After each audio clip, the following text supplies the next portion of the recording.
everybody. Welcome to Diamond Secrets Revealed. We are going to discover color and what you need to know. My name is Jennifer Wyszynski. I am a GIA gemologist, jewelry designer, and appraiser, and I love to talk and teach all about the different gemstones and especially diamonds. And today we're going to be talking all about color because it is one of the quality values that you need to know about when you're buying your loved one a diamond, or if you're buying yourself a diamond, because we need to treat ourselves sometimes, right? So you need to know about that color quality value. So why is color so important? Well, color in general is so important in our everyday life. Most people don't even realize it. Every color all around you can affect your mood, affect you psychologically, and even affect your health. Colors like red, which is a warm color, it increases your energy. It gets your blood going and helps if you're having a demanding or a hard day. So it can also help fight a cold or pneumonia. So if you're sick with a cold or pneumonia, red can really help by raising that body temperature, that warmth. Orange can improve your mood and make you more cheerful and inspire creativity. So if you're stuck in the house or something like that, maybe wear something orange or put something orange on the walls so you can create more of a happy, more cheerful mood. Yellow can help you fight some of the anxiety you're feeling these days and brings clarity as well as happiness. So also wear some yellow, go outside, take a walk, look at the sunshine, so you can bring some happiness into your day. Green is the color of nature, and it's very healing. So it brings a sense of calm and helps to relax the body. So it's very relaxing and soothing color. But since it is part of nature, it also fills you with energy. Blue is a cool color and helps with fevers and heat exhaustion, as well as helping hyperactive children. So blue can really help calm any kind of hyperactivity or any of these fevers that you may be having, can really lower that, as well as help with sleep disorders. So indigo helps purify the bloodstream and helps us mentally.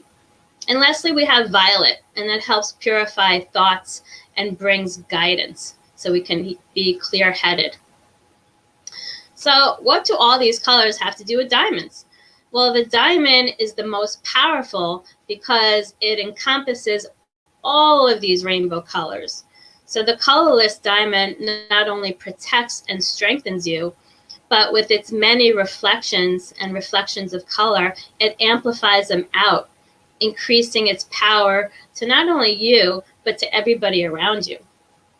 So its strength and purity has been prized throughout the century, making the diamonds with the least amount of color, or colorless, the most valuable and the most in demand. So diamond does come in every color of the rainbow.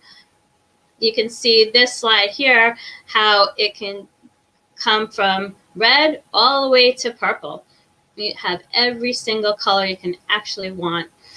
But the most common are typically yellow, brown, and colorless or near colorless. Those are the most common. And the yellow is actually created by nitrogen clusters that form within the crystal lattice as your diamond grows deep beneath the Earth's surface. Then you have also common is black diamonds, which are created from many impurities and crystal distortions. And before it became so fashionable and put in like designer jewelry, it was actually used for industrial purposes. And they used to call it bort, which isn't very a sexy name, but that's what black diamonds were called.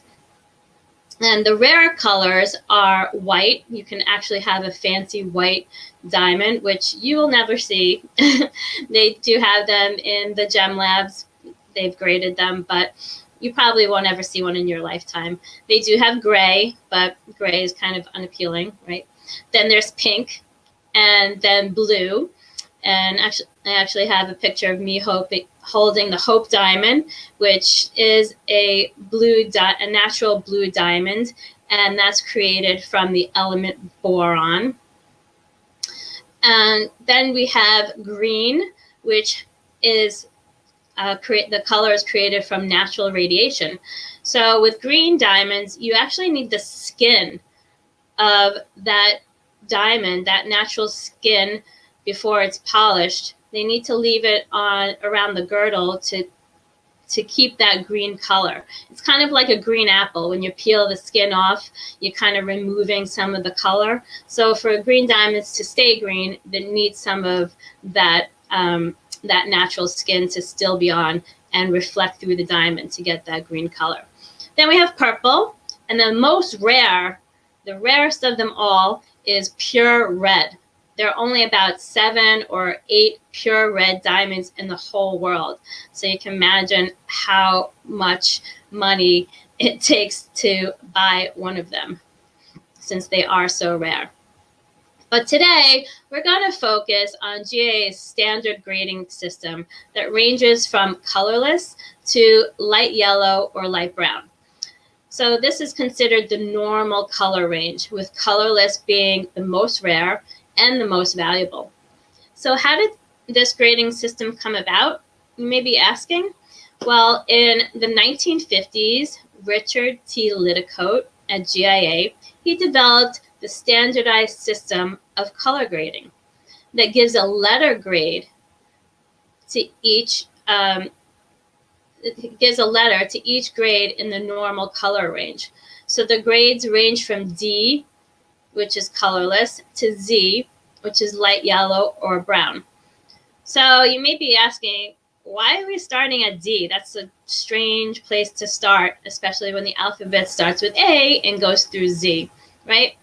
Well, dealers all over the world were using different letters like A or AA, maybe AAA, B and C. Sometimes they use numbers or Roman numerals or even word descriptions for the color of diamonds. So you can imagine that there was a lot of miscommunication and people weren't getting what they expected, right? When you say a color to somebody, you know, like periwinkle blue or whatever, they may be imagining a color that you're describing, but it may not be what they expected. So to make it more universal, Lidicote created this standardized system. And to make a fresh start, he began with the letter D, and it ranged all the way to Z. So this is the breakdown of the color ranges. You have D to F, which is the colorless range. Then you have G through J, which are near colorless. Then K through M, which are faint yellow or faint brown. N through R, which are very light.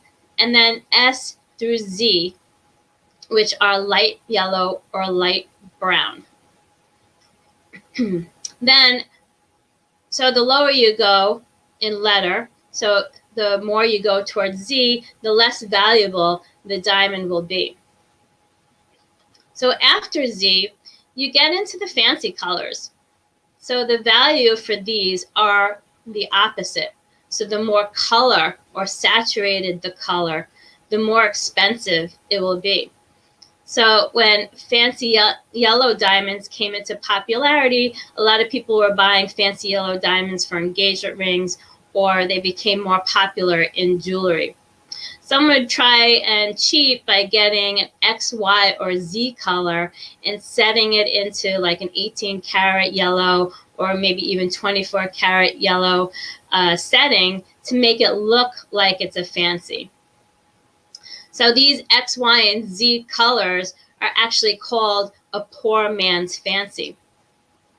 So you really have to be careful with that. And that's why you really want to get a grading certificate, because you may be cheated and paying for a fancy yellow when it's actually one of these, you know, poor man's fancies. This is really why that unbiased certificate is very important. So describing color in gemology is very different than any other trade or how you as a consumer would describe color, because, you know, you buy paint or you buy cloth and you have all those different swatches, and they, you know, give them, if they give it these romantic colors like polar ice blue, or, you know, like the periwinkle blue or forest green. So in order to keep things standardized in gemology, they have a certain system so that the color can be consistent. When you describe it, someone will know exactly what it's supposed to look like. And because there's so much of a difference in price between the difference in colors, that's very important. So when designers started to come out with pieces of jewelry with those light brown diamonds that weren't really selling, like the diamonds between the M range all the way to the Z, those light yellow diamonds, they'd give it the name of like champagne or cognac. And the brown diamonds that nobody even wanted, they give them the name of chocolate diamonds to make it more appealing and to make it more romantic. This way, designers can use these lower priced stones to make it actually looks beautiful, looks beautiful in setting, but they wouldn't really sell in normal jewelry unless designers started using it. So when describing a color in gemology, we don't use these romantic names, you know, because then you'd be confused, because one color to you can be another color to somebody else.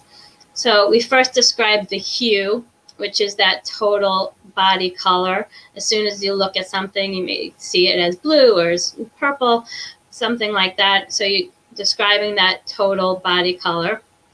And there may be a modifying color, but we're not going to get into that. Then you describe the tone, which is the lightness to darkness. So the lighter it is, it can be like a pale looking, and then the darker it is, could look more black.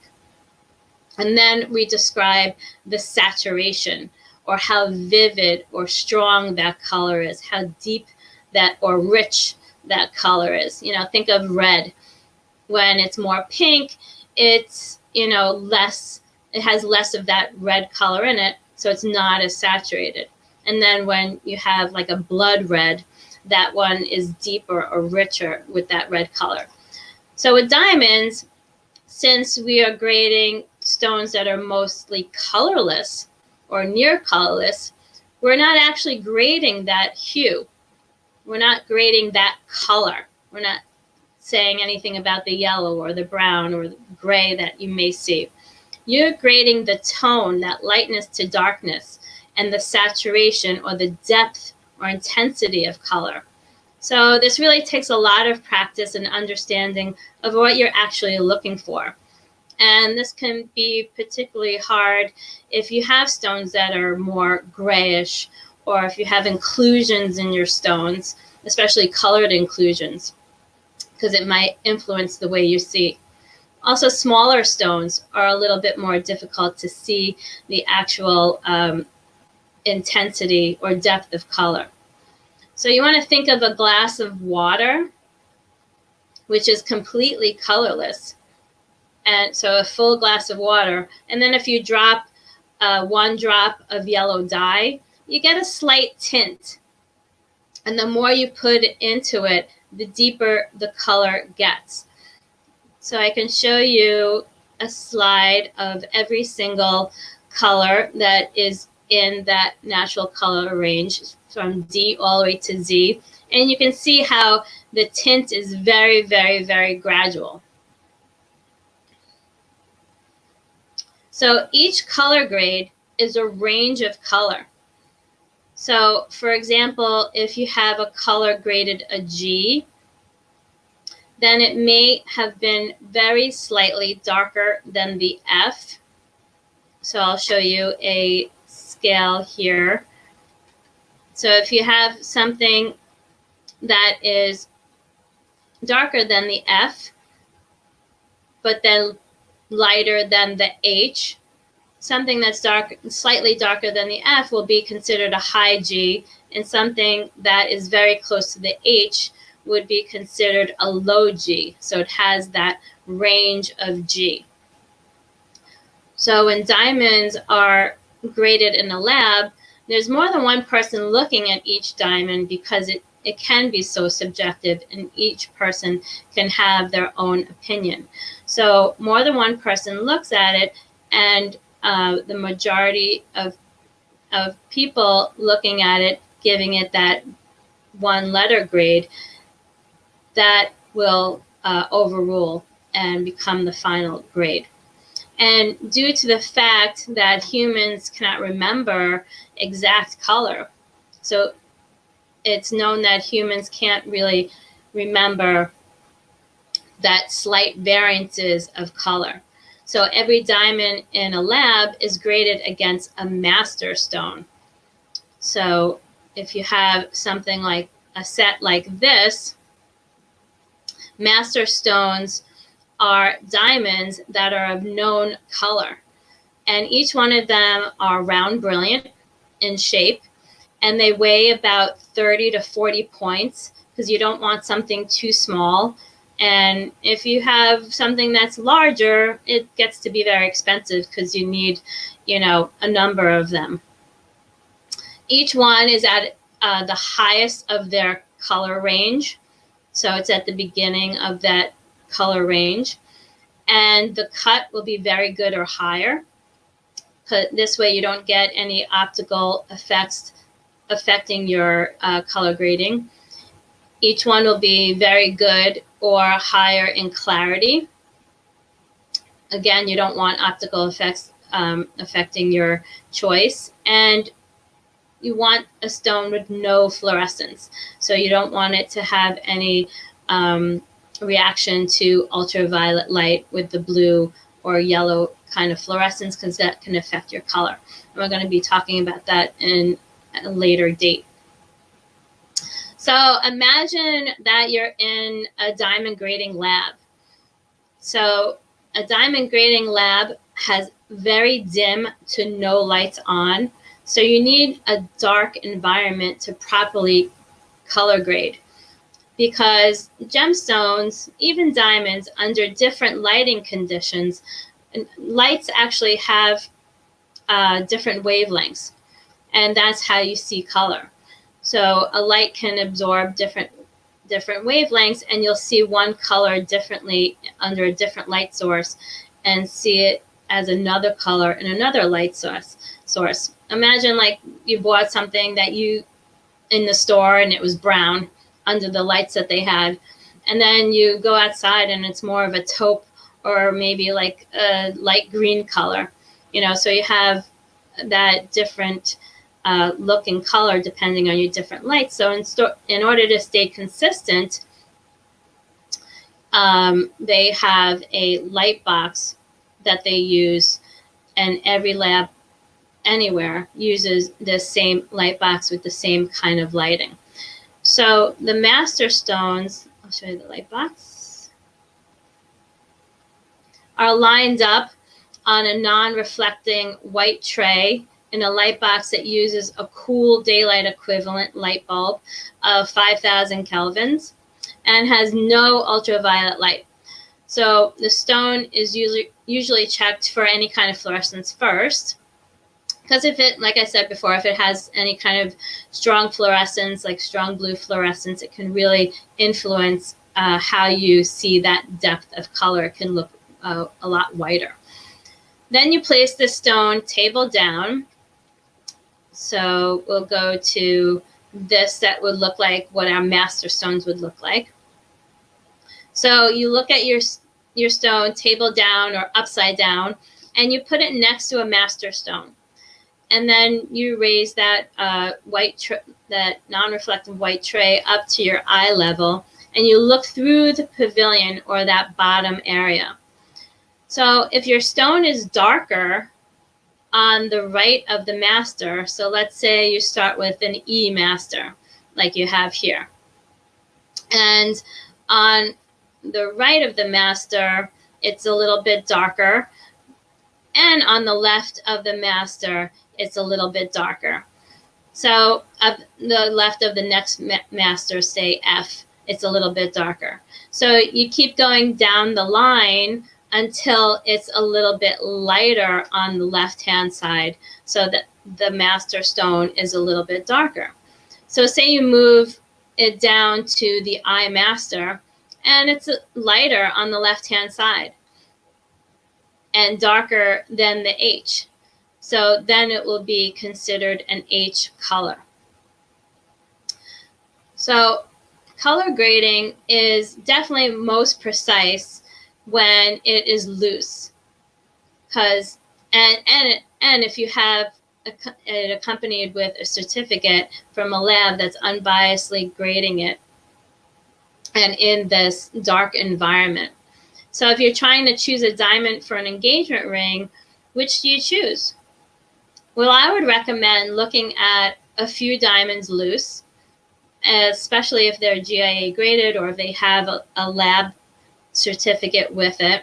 This way you know it was properly graded. And ask if you can look at 2 or 3 side by side. And first you want to look at it upside down or table down. And then you want to look at it, and your final judgment should be what you see from the top view or that face-up view, because that's how you and everyone else will see your diamond. You don't wear your diamond upside down, right? So the most popular color for consumers to get are usually in the GH or near colorless range, because they're still white and they're the most affordable. Not the most affordable, but they're still affordable. So when you have D through F, I'll show you here. When you have D through F, it will look colorless face up, with D being the whitest or most colorless. G through J will still look colorless face up,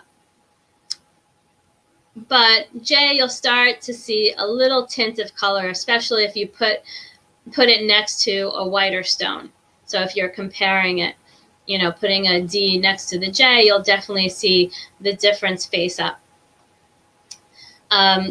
K through Z, you'll start seeing more and more of a tint, and especially the S through Z, it will be very obvious that you see this color face up. So since color is something that you see first, I consider it more important than the clarity, because for clarity, you need a loupe to actually see all of those different inclusions or clarity characteristics. For color, you see that with your eye right away. You know, that's the first thing you see. Besides the brilliance and sparkle, you see that color. So you can go a little bit lower in the clarity, and we'll talk about that when we talk about clarity. But color, you see right away with your eyes. So if you have a budget that allows for a D or an E color, then of course, those would be the best. But if you want to save and still have a white look, then I wouldn't go lower than an I color. If you do choose to go for an I or J color, ask to see them side by side and choose the one that is the lightest of them. Because remember, color is a range. So you can get a high J that looks like an I. And that would really be the most ideal, because you're paying for that J color, but it looks like an I. So it will be the whitest of the J's, and that would be really great. Also, ask if you can see the diamonds outside in the sunlight or daylight equivalent, because that's where you'll be seeing the diamond mostly. Nobody has fancy jewelry lights following them around, right? So most diamonds that you'll see will be mounted. The color of the mounting can really affect the color of a diamond. So diamonds that are set in yellow or rose gold will have those colors, those yellow or rose color, reflecting into the stone. And colorless stones can look like they have a little bit more of a tint than it actually does. But if you set a warmer stone, or we call yellow or browner stones warmer, into it, the yellow mounting will make it look a little better because it absorbs some of that color. So it'll look a little bit whiter face up. If you set your diamond in white gold or platinum, something that's white, then white stones will definitely look whiter. And yellow stones, or those warmer stones, will stand out more and be a little bit more obvious. You'll see that color right away. So keep that in mind when choosing a setting for the diamond that you choose. And this is why when a jeweler or appraiser grades a mounted stone, they usually give it a range of color. So if it looks near colorless face up and then they turn it face down, they can give it a range between, G and I, depending on actually what it looks like, but they'll give it a range, a few color range, because you can't get that exact color because you have that mounting in the way, especially if the bottom of the stone is covered, the area where you view that depth of color or that strength or intensity that you're looking for. So when shopping for diamonds that are already mounted, just keep in mind the metal that it's set in. Then look and see if you, as the consumer, can see any tint of color. So if you can see it, then it's probably obvious and a low color grade. So make sure that they look clear and they look white and they have life or sparkle to them, because that's why you buy diamonds in the first place, for their beauty, right? So if you have any questions or need any help with diamonds in any way, feel free to contact me, and it would be a pleasure to help you. And if you like this video, definitely give it a like. And if you know anyone that needs help with diamonds, you can share the video with somebody. And stay tuned for Tuesday's live, because I will be teaching you the proper way to use a jeweler's loop. So you'll finally learn the correct way to use a jeweler's loop. And I want to wish you all a happy Easter, a happy Passover, whatever you're celebrating. I hope you have a beautiful Sunday. I will talk to you soon. Bye.